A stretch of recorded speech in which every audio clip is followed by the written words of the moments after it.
कहानी के शुरू में हम एक पहाड़ को देखते हैं जहाँ पर बहुत सारे सांप थे। हम एक आवाज सुनते हैं जो कह रही थी कि जब से दुनिया बनी है इंसान अपनी मोहब्बत को धोखा देता आया है। बहुत सालों पहले सांपों की मलिका ने कहा था कि ए इंसान मुझसे मोहब्बत ना करना। एक इंसान को सांपों की मलिका शाहमरान से मोहब्बत हो गई, पर उस आदमी ने शाहमरान को धोखा देकर मार दिया, जिसके बाद उसके पास पछतावे और दुख के अलावा कुछ न बचा। फिर इसके बाद बहुत से सवाल उठे, क्या इंसान ही है जो हमेशा धोखा देता है?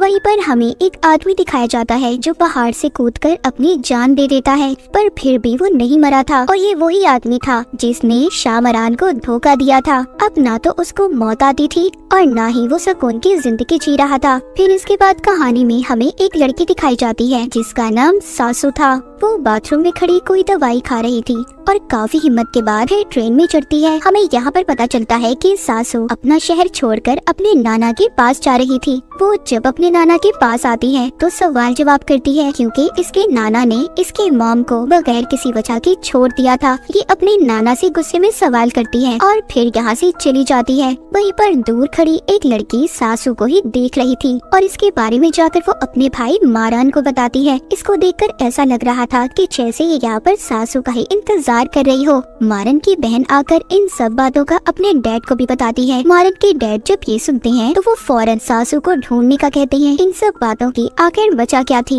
ये हमें आगे जाकर कहानी में पता चलेगा। फिर इसके बाद सासू अपनी यूनिवर्सिटी में आ जाती है, क्योंकि वो साइकोलॉजी नफ्सियात की लेक्चरर थी और अपने नाना के शहर में भी इसलिए आई थी क्योंकि उसकी एक प्रेजेंटेशन थी। जब उसकी सीनियर ये प्रेजेंटेशन सुनती है तो वो उसको कहती है कि तुम एक सेमेस्टर यहाँ पर रहकर क्यों नहीं पढ़ाती। सासू ने भी मना नहीं किया था और इस बात को मान जाती है। जब ये यूनिवर्सिटी से वापस आती है तो इसके नाना इसके पास आते हैं और इसको बताते हैं कि तुम्हारी मॉम जानती थी कि मैं कहाँ पर हूँ, इसीलिए वो मुझे खत भी लिखा करती थी। वो सबूत के तौर पर सासू को सारे खत देते हैं। जब सासू को ये पता चलता है अब वो सोचती है तो फिर उसकी मॉम इतनी ज्यादा परेशान क्यों रहती थी। सासू ये सब जानने के लिए अब हिम्मत करके अपनी मॉम के खत को पढ़ने लगती है, जिसमें उन्होंने बिल्कुल ऐसा ही लिखा था जैसा अब सासू की हालत थी। ना उनको नींद आती थी और ना ही सुकून, अजीब अजीब सपने आते थे। सासू जब सो गई थी तो देखती है उसकी मॉम बहुत ज्यादा मुसीबत में है। तभी ये नींद से जाग जाती है। अब इसको नहाना था, पर इसको पता चलता है कि जिस होटल में ये रह रही थी वहाँ वॉशरूम में पानी नहीं आ रहा था, इसीलिए ये झील पर जाकर नहाने लगती है। पर तभी अचानक से एक तेज हवा का झोंका आकर सासू के कपड़े भी दूर उड़ा ले गया था। वहीं पर मारन भी था। सासू मारन से मदद मांगती है और यहाँ पर होती है इनकी पहली बार मुलाकात। मारन जब घर जाता है तो अपने घर वालों पर बहुत गुस्सा होता है, क्योंकि इन्होंने जानबूझकर इसको झील पर भेजा था। क्योंकि मारन के घर वाले ये कहते थे कि एक भविष्यवाणी पेशन गोई एक सच है जिसके लिए मारन को सासू से मिलना होगा। पर मारन इन बेवजह की बातों पर यकीन नहीं करता था, इसीलिए वो अपने घर वालों से भी गुस्सा हो रहा था। उसी रात सासू एक त्योहार में जाती है जहाँ पर वो एक औरत को लॉकेट बेचते हुए देखती है, जो सबको शाहमरान की कहानी बता रही थी कि वो वापस आएगी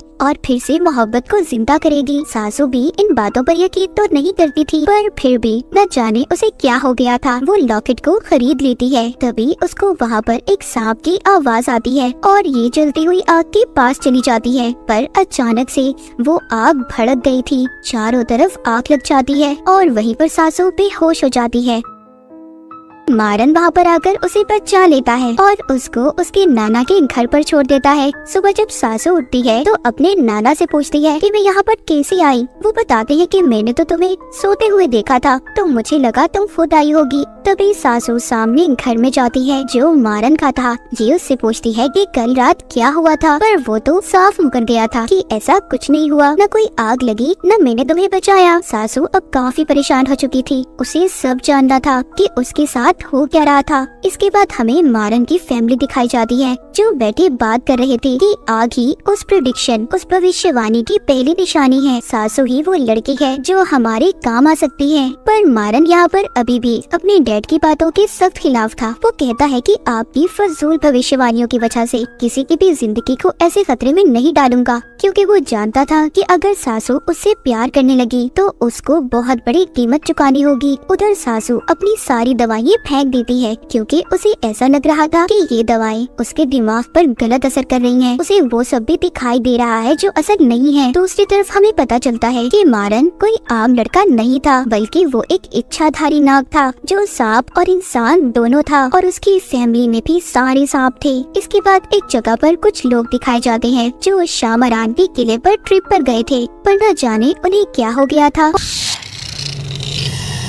और एक एक करके वो वहाँ पर बने कुएं में छलांग लगा देते हैं। ये वीडियो भी काफी ज्यादा फैल चुकी थी। इसके बाद हम इस कहानी में एक लड़की को देखते हैं जिसके पूरे जिस्म पर सांप लिपटे हुए थे और वो अपने गुलाब से ये कह रही थी कि सासू अब आ चुकी है, उसके दिमाग से खेलो और उसको मेरे पास ले आओ। इसका मतलब ये था कि उसको ऐसी उलझनों में फंसा दो कि वो खुद चलकर मेरे पास आ जाए। अब ये लड़की कौन थी और इसका सासू से क्या कनेक्शन था, क्या ये हमें आगे आगे कहानी में पता चलेगा। सासू अब अपने नाना के घर में थी, तो वो जब जा रही थी उसके नाना उससे बात तो नहीं करती पर गाड़ी की चाबी दे देते हैं। ये बाहर आकर मारन से बात करती है। इन दोनों की अच्छी दोस्ती हो गई थी। उधर मारन अपने डैड और एक आदमी से बात करता है। इसको भी अब आहिस्ता आहिस्ता भविष्यवाणियों पर यकीन आ रहा था। वो आदमी कहता है कि हमने आग वाला हादसा तो दबा दिया, पर कुएं वाली बात सब लोगों को पता चल गई है और दुश्मन को भी खबर हो गई है। बाहर मारन की बहनें भी इसी बारे में बात कर रही थी, जिससे हमें पता चलता है कि वो सांपों में लिपटे लड़के ही इनकी दुश्मन है, सभी इच्छाधारी सांपों की, यानी कि जो इंसान बन सकते थे। उधर सासू को दिखाया जाता है जिसकी सीनियर यूनिवर्सिटी में उसको सियान नाम के लड़के से मिलवाती है जो आगे प्रोजेक्ट में उसकी मदद करेगा। सियान उससे मिलते ही सासू के साथ काफी ज्यादा फ्री हो रहा था। सासू भी जब वो कुएं वाली वीडियो देखती है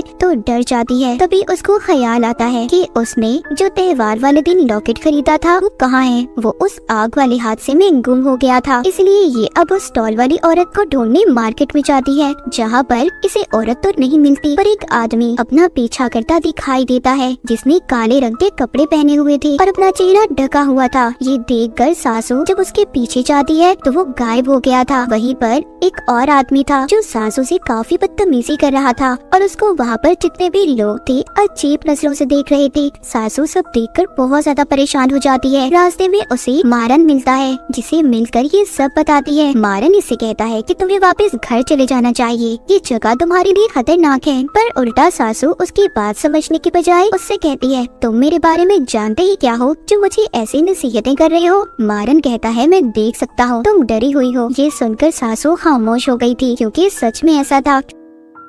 रात को घर पर मारन की बहन उससे बात करती है, कहती है कि तुम यकीन क्यों नहीं कर लेते सब बातों पर। तुम और सासू एक दूसरे की जरूरत हो, तुम ही हो जो उसके लिए बने हो। पर मारन कहता है नहीं, मैं ऐसा नहीं कर सकता। और इसी भविष्यवाणी की वजह से बहुत सी औरतों की जान गई है, पहले सासू की मॉम की और फिर हमारी मॉम। अब मजीद ये सब बर्दाश्त नहीं करूँगा। लेकिन इन सब बातों के बावजूद मारन सासू से दूर नहीं जा रहा था। सासू के नाना वही दवाइयाँ खा रहे थे जो सासू खाया करती थी। इसका मतलब ये था कि ये कोई इनकी खानदानी बीमारी थी। रात को सासू जब सो रही थी तो वही मशकूक आदमी इसके कमरे में आता है। सासू का लॉकेट भी उसके पास ही था। वहीं पर एक बहुत बड़ा सांप आता है, सोते हुए सासू पर लिपट गया था। सासू इन सब से डरकर जब उठती है तो इसके बारे में वो नहीं जानती थी ये कोई सपना था या हकीकत। इसीलिए सासू इन सब से तंग आकर झील में तैरने चली गई थी। अगली सुबह जब ये यूनिवर्सिटी जाती है तो सियान इसको खाना खाने के लिए साथ ले जाने का बोलता है। जब ये खाना खा रही थी तो सासू जब वॉशरूम जाती है इसको वहाँ से सांपों की आवाज आ रही थी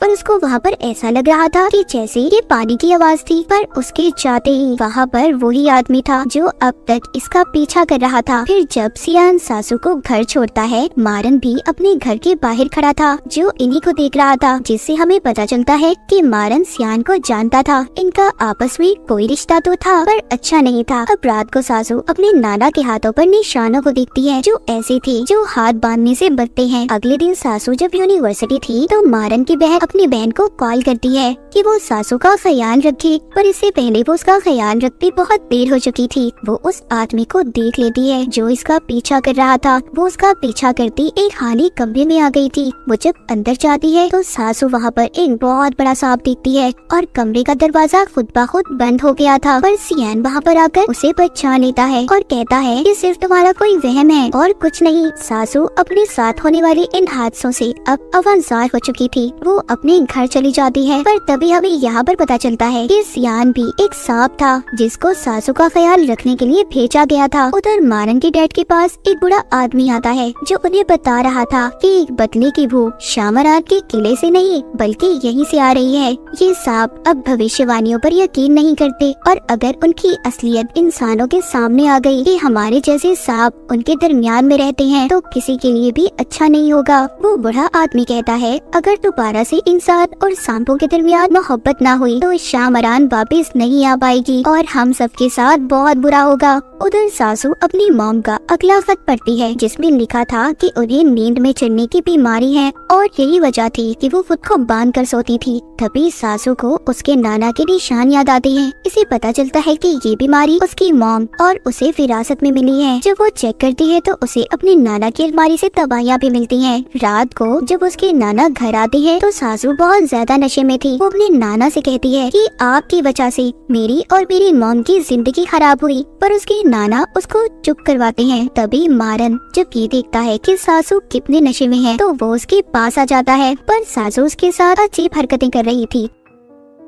जब सुबह होती है तो मारन कुर्सी पर बैठा सो रहा था। सासू उसके पास जाती है। वो उसको बताता है कि कल रात तुम नशे में थी और मैं चाहता तो तुम्हारा फायदा उठा सकता था, पर मैंने ऐसा नहीं किया। जब सासू अपने नाना के साथ भेंट कर रही थी तो दोनों एक दूसरे को अपनी बीमारी के बारे में बताते हैं। वो दोनों अब अपना रिश्ता ठीक करने की कोशिश कर रहे थे। सासू अब मारन के पास जाती है। ये दोनों एक दूसरे को पसंद करने लगे थे, पर जब मारन सासू के साथ था तो महसूस करता है जैसे उसके पास कोई सांप और मारन ने उस सांप को पकड़ भी लिया था। ये जब अपने डैड के पास आता है तो उसके डैड कहते हैं कि आखिर ये सांपों की लड़ाई कब तक चलती रहेगी। उधर हमें दिखाया जाता है कि सियान सासू से मिलने आता है। जब ये वापस घर जा रहा था तो हमें यहाँ पर पता चलता है कि ये उसी आदमी का बेटा था जो मारन के डैड के साथ काम करता था, पर अब सियान भी मारन के खिलाफ था। उसके डैड समझाते हैं कि देखो, जिस बात का कोई फायदा ना हो हमें उस बात को छोड़ देना चाहिए और तुम सासू से दूर रहो। अगली सुबह जब सासू की आँख खुलती है तो वो जंगल में थी जिसके बारे में उसे खुद भी समझ नहीं आ रहा था कि ऐसा क्यों है उसके साथ। तभी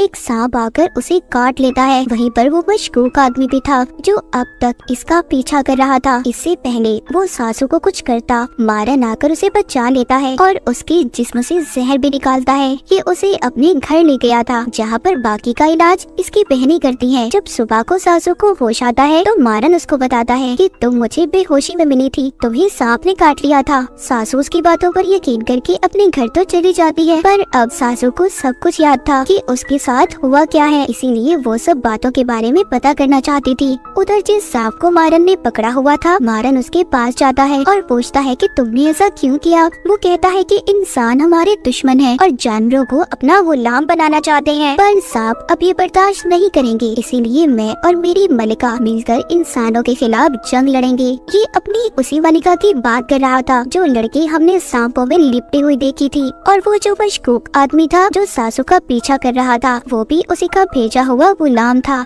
मारन कहता है ठीक है, मैं मानता हूँ, पर तुम भी जंग लड़ोगे, हमें और इंसानों में क्या फर्क रह जाएगा। वो सांप कहता है कि हमारी मलिका जाग गई है, और अगले ही सीन में हम उस सांपों में लिपटी लड़की को जागते हुए देखते हैं जिसकी जागने से बड़ी तबाही होने वाली थी। अब सासू भी मारन के घर पर आई थी जहाँ पर वो सच जानना चाहती थी कि ये लोग कौन हैं और उसका इनसे क्या रिश्ता है, पर मारन की सारी फैमिली उसे अपनी बातों में ही उलझा देती है। पर मारन की बहन को पता चल गया था कि सासू सब जान चुकी है। उधर मारन की जिल्द भी उतरने लगी थी क्योंकि इन सांपों की स्किन जल्द नहीं आती थी और इसी दौरान ये बहुत ज्यादा कमजोर भी हो जाते हैं। यूनिवर्सिटी में सासू को शामरान के बारे में जानना था, इसीलिए ये अपने स्टूडेंट्स को उस पर रिसर्च करने का कहती है। जब सियान ये देखता है तो काफी परेशान हो जाता है। इधर ही मारन भी आ गया था। सियान मारन को देखकर कहता है कि तुम्हें मुझसे दोस्ती कर लेनी चाहिए, क्योंकि तुम और मैं एक दूसरे की असलियत तो जानते ही हैं, और क्या पता आने वाले वक्त में तुम्हें मेरी जरूरत पड़े। और ये मारन को अपना कार्ड देकर चला जाता है।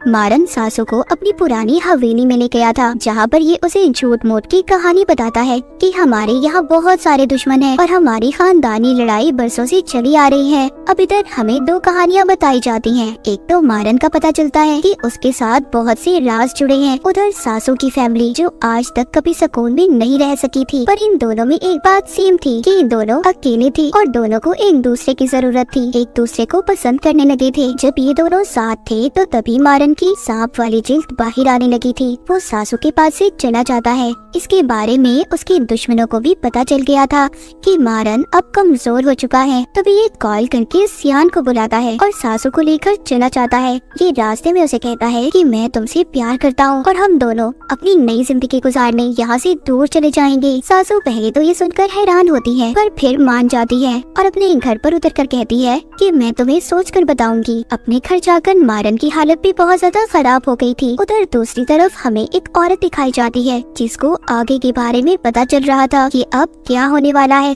यहाँ टाउन में जितने भी जानवर गायें थी सब मर रही थी और वो सांपों में लिपटी लड़की भी जिंदा हो रही थी, जो एक बड़ी तबाही की निशानी थी। जब मारन घर पर था तो उसकी बहन सासू को मैसेज करती है कि वो घर से कुछ दिन के लिए जा रहा है, क्योंकि कुछ दिन तक अब मारन सासू से नहीं मिल सकता था और सियान को सासू पर नजर रखने का कहता है। पर सियान उसे सांपों की जगह पर ले गया था, क्योंकि ये मारन को धोखा दे रहा था, जहाँ पर सब इच्छाधारी सांप थे और सब सासू को बहुत अजीब नजरों से देख रहे थे। पर ये उसको बचाकर दोबारा से उसके घर ले आता है और माफी मांगता है कि ये उसे ऐसी जगह पर लेकर गया। सासू चारों तरफ से अब डर चुकी थी। वो मारन के घर के पास जाकर उसके नंबर पर फोन करती है कि उसकी फोन की जब बेल सुनती है तो अब इसको ऐसा लग रहा था कि मारन इससे कोई गेम खेल रहा है। जब रात को सासू अपने नाना और बाकी लोगों के साथ खाना खा रही थी तो उसकी नाना बात करती हैं कि टाउन में सारे जानवर मर रहे हैं और तब भी ऐसा हुआ था जब मैंने अपनी बेटी को छोड़ दिया था। सासू जब ये सुनती है तो अब वो मारन के साथ जाने के लिए तैयार थी। इसने उसे हाँ बोल दिया था, पर काफी दिन गुजर जाते हैं, ना तो मारन का कोई मैसेज आता है और ना ही फोन, क्योंकि वो अपनी नई जिल्द के आने की वजह से बेसमेंट में बंद था। रात को सासू जब झील में तैर रही थी तो उसे सियान मिलता है, जो उसको अपने साथ कहीं पर ले जाने का कहता है। तभी यहाँ पर आता है मारन। सासू को कुछ समझ नहीं आ रही थी, क्योंकि सियान और मारन दोनों गायब हो गए थे। वो सांप बनकर लड़ रहे थे। मारन ने सियान को जख्मी कर दिया था, जिसके बाद वो सासू के सामने आता है, कहता है प्लीज मेरे साथ यहाँ से दूर चलो। पर अब सासू डरने लगी थी और मारन से कहती है आखिर सच क्या है, क्या गेम खेलना चाहते हो तुम मेरे साथ। तभी सासू को कॉल आती है, उसके नाना कहीं पर चले गए थे। मारन सासू को घर छोड़ता है और यकीन दिलवाता है कि फिक्र नहीं करो, मैं तुम्हारे नाना को सही सलामत लेकर आऊंगा। और हम देखते हैं कि सासू के नाना वहीं पर पहाड़ पर खड़े थे, जो हमने कहानी के शुरू में एक आदमी को देखा था, वो भी वहाँ से कूदने वाले थे, पर मारन उसको बचा लेता है। मारन घर आकर अब अपने डैड को बताता है कि सियान सासू को दुश्मनों के पास ले जा रहा था। इस बात पर मारन के डैड उसे सजा देने का फैसला करते हैं, पर यहाँ पर जो उनके साथ आदमी काम करता था यानी कि सियान के डैड उनसे कहते हैं मेरे बेटे को एक मौका और दे, मैं उसे समझाऊंगा।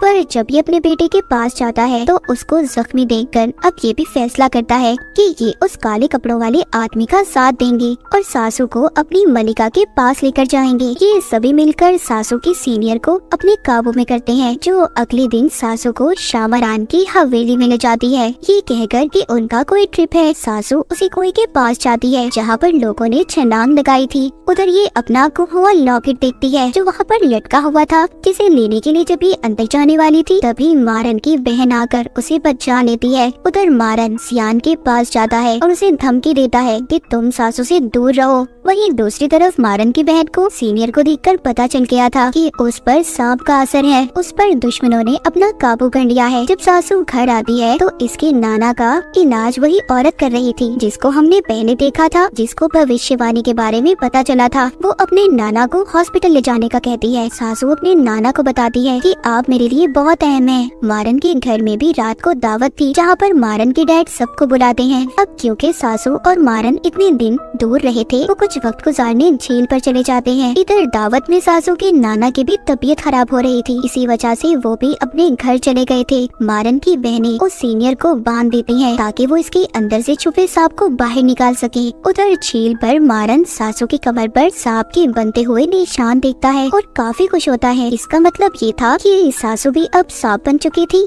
या फिर मारन ने उसे अपने जैसा कर दिया था। अब हैरी और मारन वापस से दावत में आते हैं। मारन उस सीनियर के मुंह से सांप निकालता है, जिससे वो भी आजाद हो गई थी। वहीं पर मारन के नौकर की बीवी जो माँ बनने वाली थी, उसकी हालत भी खराब हो जाती है। शायद ये अब आखिरी भविष्यवाणी थी कि एक इंसान सांप को जन्म देगा, पैदा करेगा। मारन की फैमिली उसकी मदद करती है। उधर सासू के घर पर मारन उसके साथ था। उसके नाना ने जहर खा लिया था, इसीलिए मारन उन्हें बचाने की खातिर अपने असल रूप में आ गया था, यानी कि एक इच्छाधारी नाग के रूप में। अब यहाँ पर हमें असल कहानी पता चलती है कि सासू के नाना ही वो आदमी थे जिन्होंने शामरान से मोहब्बत की थी और उसको धोखा दिया था। यहाँ पर सासू को अब मारन बताता है कि तुम्हारे नाना ने शामरान मलका को धोखा दिया था। उसके किले का पता इंसानों को बताया, जिसका पता शामरान की बहन को चल गया था। वो इंसानों के खिलाफ हो गई, तो शामरान ने उसे अपनी ताकतों से गहरे कुएं में कैद कर दिया और अपनी सारी ताकतें तुम्हारे नाना को दे दी,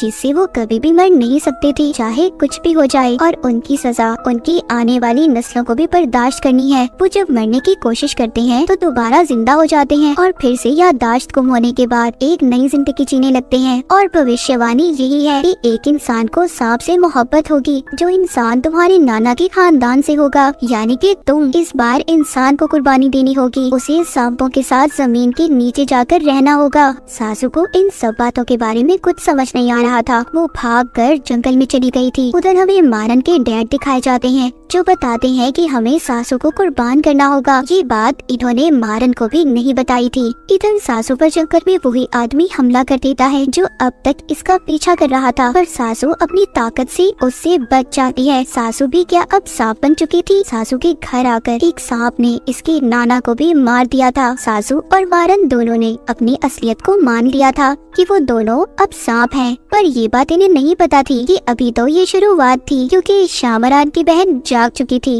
अब सासू और मारन के साथ आगे क्या होने वाला था कोई भी नहीं जानता था। और इसी के साथ ये कहानी यहीं पर खत्म हो जाती है।